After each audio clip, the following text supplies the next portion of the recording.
Hello, I'm Amari Jones, and today is Monday, January 26th. This is Caffeine TV, your daily news brief, here to take you through three headline numbers in just 3 minutes, giving you a different take on everything from housing policy to the Real Housewives. The first number of today is 28 million. That's the number of people from West Virginia to Maine who are in the path of Winter Storm Juno, which meteorologists say could be one of the largest in recent memory, and for certain locations like New York City might actually be the largest ever recorded. Of course, that's led to the predictable run on grocery store items like milk, eggs, and bread. I guess everybody plans on eating French toast in the dark for the next week. Now, what's interesting is that earlier this month, just 10 days ago, scientists at NASA and other government agencies told us that 2014 was the hottest year on record, and that, as a matter of fact, 9 out of the 10 hottest years on record have occurred since the year 2000. And of course, what they say is that global warming doesn't mean that Chicago is going to transform into Miami, but it does mean that the world will face increasingly volatile weather, such that, for example, New York can face a devastating hurricane 1 year and 2 years later face a historic snowstorm. Now, what's equally fascinating is that the new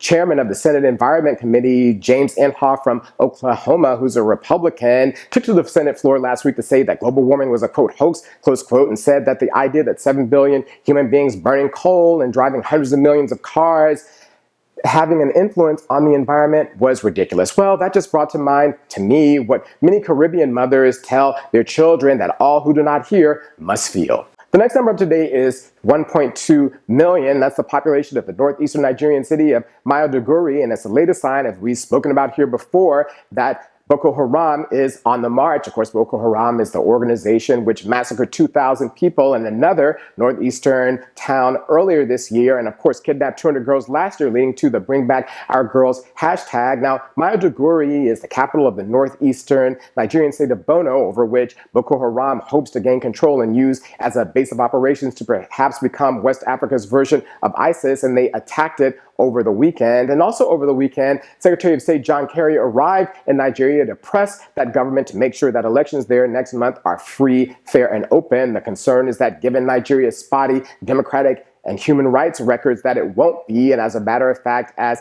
experts tell us on Nigeria, including those at the Atlantic Center, one of the things that helped to fuel the Boko Haram insurgency were human rights violations by the Nigerian military. And so the message is that doing the opposite may actually help to blunt the insurgency. The last number up today is 21, as in the 21st Screen Actors Guild Awards, and the results last night were totally different than what's possible in the Academy Awards next month, and it's because 2 black actors took home statues, the first being Viola Davis for How to Get Away with Murder, and the second, Uzo Aduba, for Orange is the New Black. And as we've spoken about here before, there were no people of color nominated at all for any acting category for Academy Awards, which just goes to show the fact that 9 out of 10 people who vote in the Academy are white, 7 out of 10 are men, and the average age is 62, while the Screen Actors Guild is totally different. Basically, any professional actor in the country can vote, and so the results were different and more diverse. Now, as important as the fact that these are 2 black women is the complexion of these black women, and that's important because basically the darker your skin tone in America, the harder it is for you. As a matter of fact,